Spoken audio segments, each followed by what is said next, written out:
It's way past time I dispense some indiscriminate justice!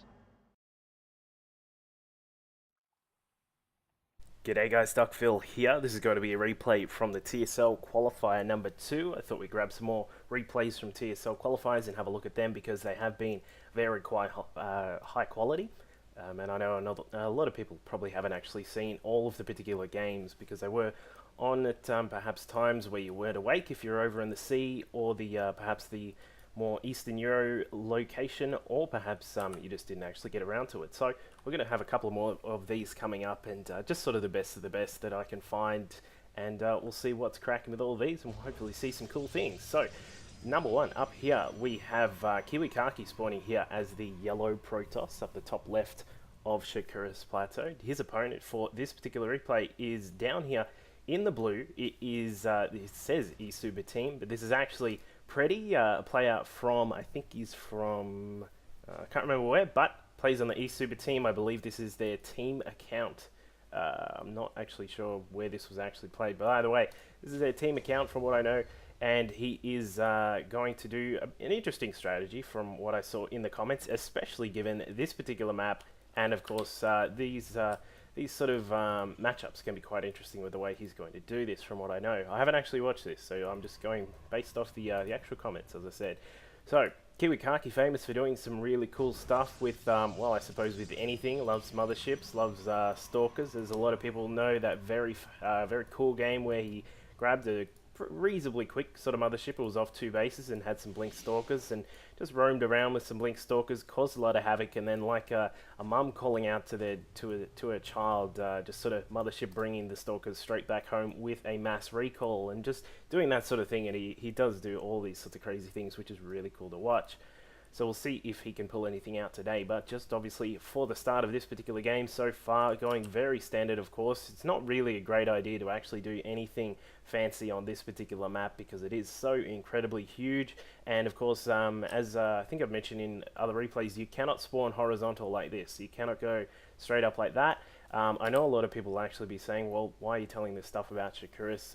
Shakuras is actually being removed from the map pool. I'm not sure if it's done now or if it's with the upcoming patch, but either way, it's not going to be around for very long if you are playing on it, so do keep that in mind with these sorts of strategies. But perhaps given the actual size of this map, if there's some pro tips which I may come out with, you know, you can take them into account when playing on some of the newer maps, which are quite big, like this one as well. So keep that in mind. We've got the scouting workers going out so far. PredY actually went the wrong way, and so has KiWiKaKi. As we can see here, his little probe actually went all the way across the map the wrong way, and as we can see here, we do have PredY finally getting in with this SCV. It will just get through. The Zealot takes a shot at it, hacks away, takes a little bit of health, but it is going to be able to run around and actually see exactly what is happening. But we will see that a sentry has come straight out for KiWiKaKi, so he's actually got that all ready to roll, and he does have another sentry on the way. Now, what this is going to signify to PredY is that he's actually going to be able to expand easily, because of course with that sentry coming out pretty quickly, that's going to mean that KiWiKaKi is probably going to expand pretty quickly himself. Generally, that's how you do see it. Now, that's for 2 reasons. Number one, the sentry does provide you with a little bit of defense once you get some force fields up, and of course the sentry also costs very minimal minerals. It actually costs only 50, of course, so you generally will see that if someone's going to expand reasonably quickly. Now, as we can see here, KiWiKaKi has grabbed a robo and the second gate there, so I'm assuming he's just doing this very safe build where you grab the 2 gates, you grab the robo, and then you sort of proceed out from there. So then you have the option to grab an observer from your robo if your opponent gets something like banshees or something like that, or if you of course want to scout them. And of course you can produce out of the 2 gates very easily with the income that you will have off the 1 base, and then of course once you hit the 2nd base, they'll be all ready to roll. Now, as you can see here from PredY, he's got a factory out. The tech lab is just about done, and we can see that it just pops up now. The 2nd command center is also done here. It has morphed over into an orbital. We'll probably see him drop a mule pretty quickly here. No, he's not going to. Generally, it's sort of a good idea to try and make sure... Oh, hang on, he actually did. Where did he? No, he didn't. I don't know, man. Oh, he scanned, right. Of course, he actually scanned. So, as we can see here, he probably, I think he would have scanned around here to actually see what was happening down here, and he has seen that KiWiKaKi has grabbed that expansion there at the natural. Anyway, what I was going to say was, is that with that orbital, once you switch it into the orbital, try and actually use the energy that's on it straight away, because you will have enough energy for one mule or a scan, of course, that you can use straight away. Now, while it's in the air, of course, you can't actually use that, so it's going to build up some energy, and it's going to be pretty useless for the time being, of course, because you always want to stay on top of your energy. You don't want to let the chrono boost build up. You don't want to let the energy on the command center build up. You don't want to let your queens sit around doing nothing, just having just knitting as they do. I'm pretty sure queens knit, and not injecting larvae. So keep that in mind when you are grabbing that first orbital command there for your natural. As you can see here, a Marine valiantly trying to defend the Xel'Naga watchtower there, but the Stalker comes along and takes it out pretty quickly. Now both of these players have switched over to 2 base, so we do have the natural up for KiWiKaKi as well. We'll probably see, no, interesting, he's actually going for just the Colossus, getting one Colossus out straight away. He's probably going to be just a little bit wary of anything actually coming from PredY. As you can see, his observer has done a little bit of scouting, knows that the command center is there at the natural expansion, probably knows that all these Marines and the tank are here as well. Now, we know that sound, that is actually a Raven, so the Raven's going to be out for some detection. We do see that he's going to be able to pop off this observer. There we go. And he's probably just going to have a quick look around and actually try and find out what he can do. Now, interesting part of this particular match should be coming up soon, I hope. Hopefully we'll see it, but we do have a couple more racks coming up there from PredY. He's going to have that up and be able to produce a few more bio units. We do have another observer on the way. KiWiKaKi just making sure he's got control of the Xel'Naga watchtowers. It is a key part of this particular map, of course, on many of the other maps as well. It's a very key part to make sure you're controlling the Xel'Naga watchtowers, and as you can see, Stalker easily comes through, takes out that Marine, and it will also pick off this SCV, which was probably attempting to come across and try and actually head down to this expansion over here to try and see if there was another expansion there. If there was, he'd probably actually be looking at a timing attack with his Marine tank combo. There are a few Banshees on the way, of course, or one Banshee. There's one Banshee. He does have a second one coming out shortly. The cloak is around about almost 3/4 done, probably 2/3 done, and Siege Tech is almost done here as well for PredY. So he's definitely going to be in a very good tech position, so he'll be able to probably expand again, or perhaps do some sort of attack in a moment. We'll see what he gets up to with this very daring, active Stalker running around the map again. He does come down and takes out this Marine that was sitting there under the Observer, and the Observer doing a great job here, making sure that it is observing, as its name states. Now, as you can see, we have the one Banshee that's already over here for PredY is going to be coming along, perhaps across to this mineral line here, which is quite exposed for the moment. There aren't really too many units for KiWiKaKi just hanging around here. He does have a lot up in his main base. He's just a bit paranoid about those Banshees coming in. Unfortunately, it will come in from the other angle.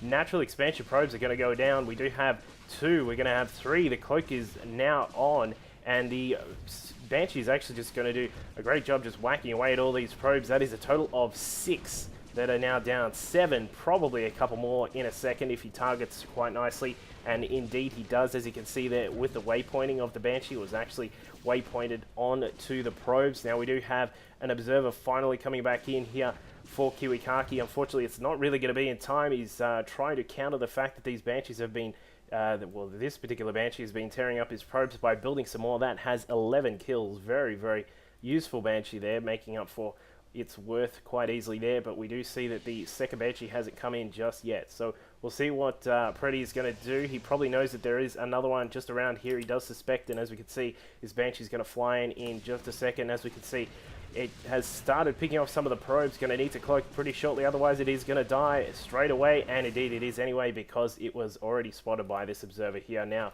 what is going on with KiWiKaKi at this particular expansion? There we go. The observer just hidden here behind the fat head of the Colossus, and finally this original Banshee does go down. So KiWiKaKi actually took out the rocks behind his expansion, which is very, very interesting. This is actually this particular sort of path right here down the back of this map is actually partly why Blizzard decided to remove this particular map from the map pool, because Terrans generally had quite an easy time against Zerg especially, but also depending on how you actually played and how you actually sort of chose the path with your units, that can be quite powerful against Protoss as well, which we may see here.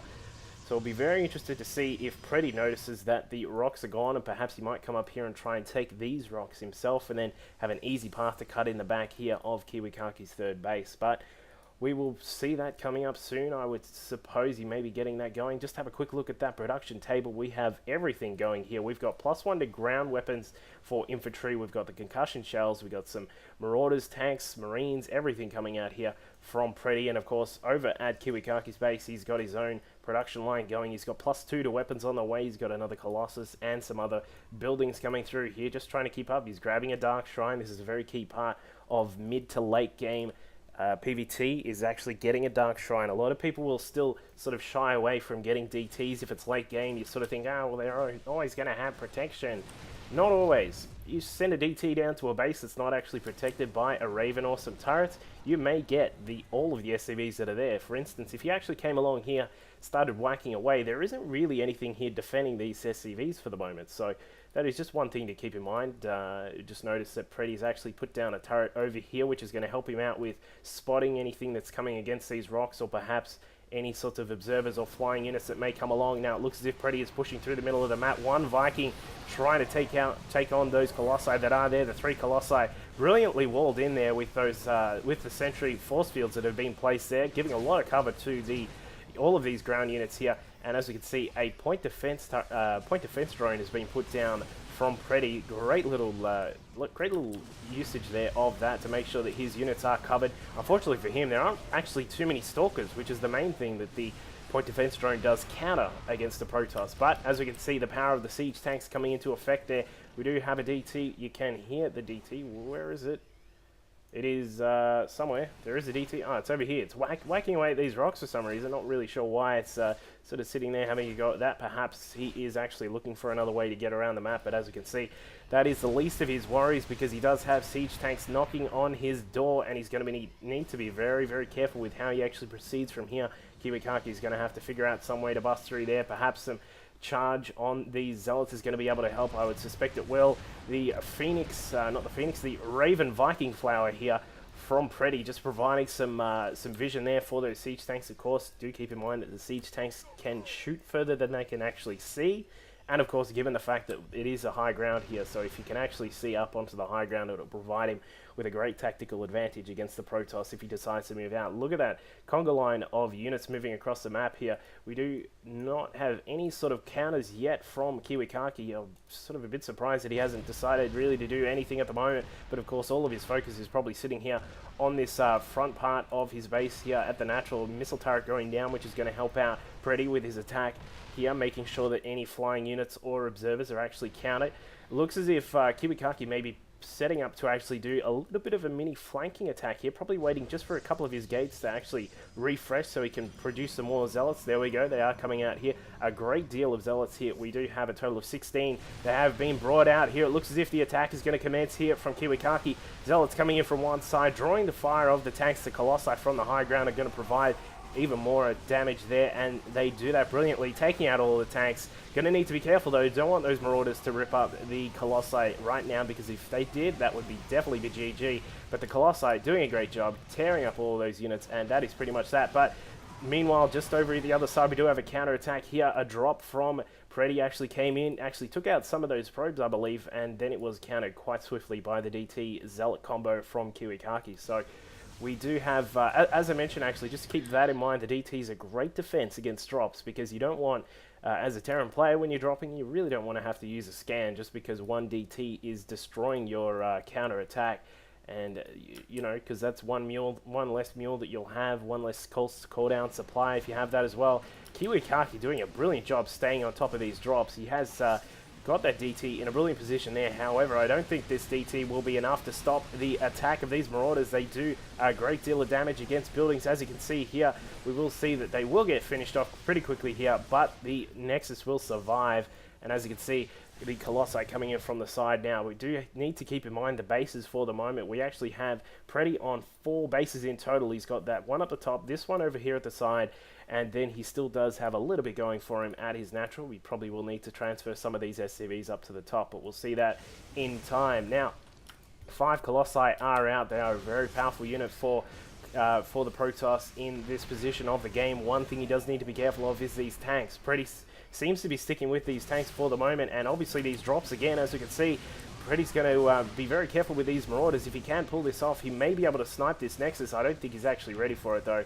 Check out that Zealot. He's just hanging out, just watching what's going on. He's not actually getting into that fight, but we did see that that drop again was deflected quite easily there by KiWiKaKi. We do have a Templar Archives down. No Storm on the way just yet, though, so expect to see that shortly. He certainly does have the minerals. I think he's just a little bit focused on actually getting out some units to make sure he is defended, and also getting this 4th base up, which is going to really help him out. We got some units warping in here, some Stalkers, which are going to provide a little bit of assistance if this base comes under attack, but I don't think it will, because it looks as if PredY is sticking with this. Actually, this is a very interesting combo. We have a lot of Marauders and a lot of tanks, so these Marauders are obviously going to be able to soak up some of the damage from the units of KiWiKaKi, and the tanks will be able to do great damage to the Colossi from long range. We've got another drop coming in here from PredY. Well, let's see if he's able to bust through this reasonably small sort of defense here from KiWiKaKi at the moment, but those are charge lots, and they do have side blades with +2 damage, +1 to armor, so they're going to be doing a great deal of damage to anything on the ground. As you can see here, they do 10 damage per blade, and they have 2 blades, of course. You've got 2 hands. You can do it with both hands, and of course the things like the DTs over here, as you can see, 55 damage per attack. Your Colossi as well with their double attack of 19 damage, not to mention it's actually AoE, so they do a huge deal of damage. Now we do have an unsiege and a repositioning of the forces of PredY. He's going to move across here. He does spot that a DT is in there. My bad, I clicked on the map for some reason.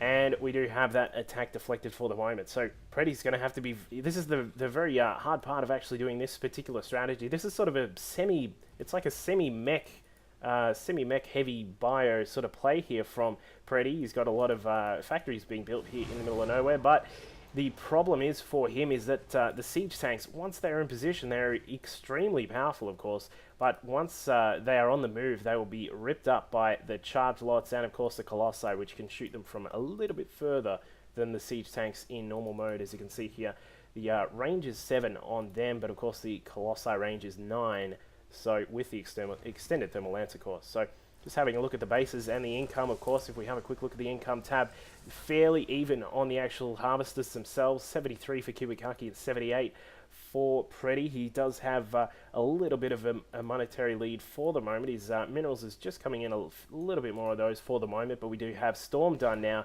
for KiWiKaKi, and his Coderan Amulet will be done quite soon as well. We got a little bit of harassment here from PredY. He's got these siege tanks over on the low ground here, actually shooting up against those pros, but this has been once again deflected by KiWiKaKi. He's getting into a very strong position here.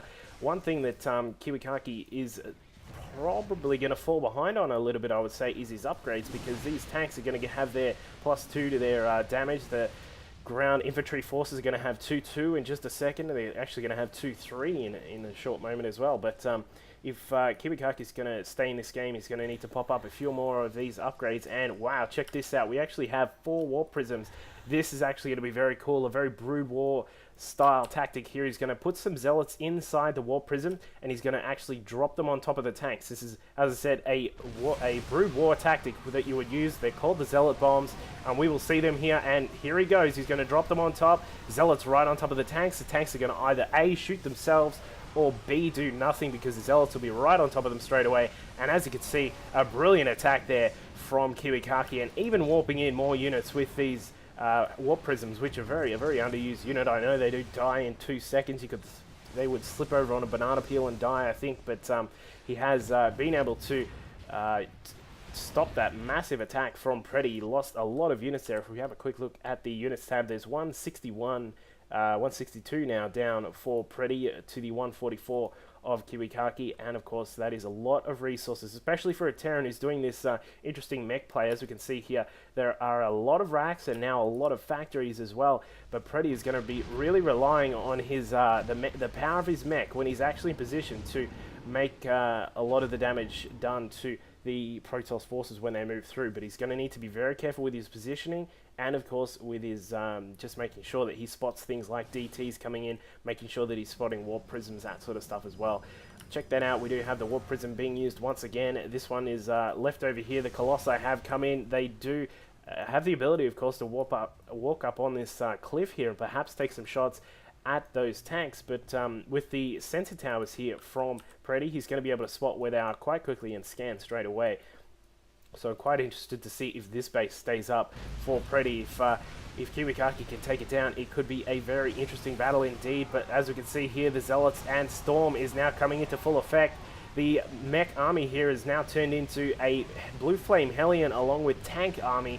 Want to see some more Vikings perhaps out of PredY, but I would suspect that a lot of his resources are going into reproducing tanks, reproducing his Hellions, and of course some of these other units which he does have flowing through. But given the income stakes, I'm sure he could afford some more Vikings, but so don't be surprised if we see a few of those come out in a minute. Now, just notice, for those of you, if you want to attempt something like that mech, make sure you actually have a look at how PredY has actually spread out his units here. He's got a nice line of tanks just covering most of his side of the map here. He can, of course, reposition some of them if he needs to, but it's just good to actually have that line there to make sure that you can actually have any sort of attack stopped without too much effort. But as you can see, speaking of attacks, KiWiKaKi finally coming down to this expansion here and denying the minerals from being mined there, so PredY's going to have to move in on this one if he can. I'm still very surprised that he actually took this one before some of the other ones. Like, I'm pretty sure he took this one instead of this one down here, which is a little bit of an interesting move, not to mention taking this one as well, given that this is actually protected. The smiley face base, which everyone loves, as you can see, the eyes and the mouth there, pretty cool. But just a bit surprised that there hasn't been a little bit more harass from KiWiKaKi. He's, as I said, very much known for some cool strats and actually doing some good stuff to take down his opponents. I'm just surprised some of these other bases haven't had any harassment on them at all. But as we mentioned there, the powerful art of mech is actually a very hard thing to run in and counter, so it's very something where you have to be very careful of is the harassment, but I'm sure he could do it. He's a very quality player. Now we've got to switch into Immortals here. We do have 6 of them out here with their hardened shields, not to mention they do have the +3 damage, so they will rip up tanks like no tomorrow. They do 65 damage to armored units, so they will both counter the very many Marauders that are still out here from PredY, not to mention these tanks. And of course, that will be a great help for KiWiKaKi when he decides to attack. If he is going to attack, I suppose that's one thing you could take into account, is against a mech army, you really do not want to sort of just, you know, 1A and just move across the map, because you will get stomped. Interesting to see this Warp Prism still here. I'd be very, very surprised if KiWiKaKi, no, he doesn't actually use it, but the Immortals have come across. Storms being thrown down as well. These Storms doing a great deal of damage, as you can see here. These tanks are going down, but there are just way too many tanks for those Immortals despite their hardened shields, and that attack gets deflected. That is sort of exactly what I mentioned just then about attacking into a Protoss army, into a Terran mech army, sorry, is that if he is sieged up, you really want to get the hell out of there, because they will do a heap of damage. He does have +2 to weapons now, doing 19 damage to normal with the 90mm cannons and 31 to armored. And then, of course, that increases based on when you switch over to siege mode. They will do a lot more damage there in that mode as well. Now, just to have a look at the actual bases for the moment, we have this 3rd base pretty much gone. The 4th base up the top is almost gone as well. There's obviously still a lot of gas to mine out of there. But this base here and this particular base will probably be the key. I know there is this one down here for PredY, but I don't think that is going to be too much of a problem. But we do see some Blue Flame Hellions running in here, doing a great job here. KiWiKaKi spread out his probes in a beautiful fashion there, just spreading them out randomly so that the Hellions don't actually do too much damage when they run in. But it looks as if PredY is going to try and counter, but he does get sniped off there. The Templar with full energy force and feedbacks to go down, so he actually makes easy pickings of the medevacs that were there. So army finally moving out here from PredY. He has sensed weakness in the defense of KiWiKaKi. He does have the +2 as we mentioned, and there it is, the GG. Pretty much all done there, because KiWiKaKi, as we have a look on the map, was actually almost mined out here, and then almost, he pretty much had nothing at this particular base. So that was the end of that. A great little mech play there from PredY, and it was really good to see some of this sort of semi-mech there. And hopefully we'll see some more cool stuff like that. As I mentioned, I'm going to cast a few more of the TSL reps, so stay tuned for those. Make sure you leave some feedback and subscribe, and we'll see you guys next time. Cheers.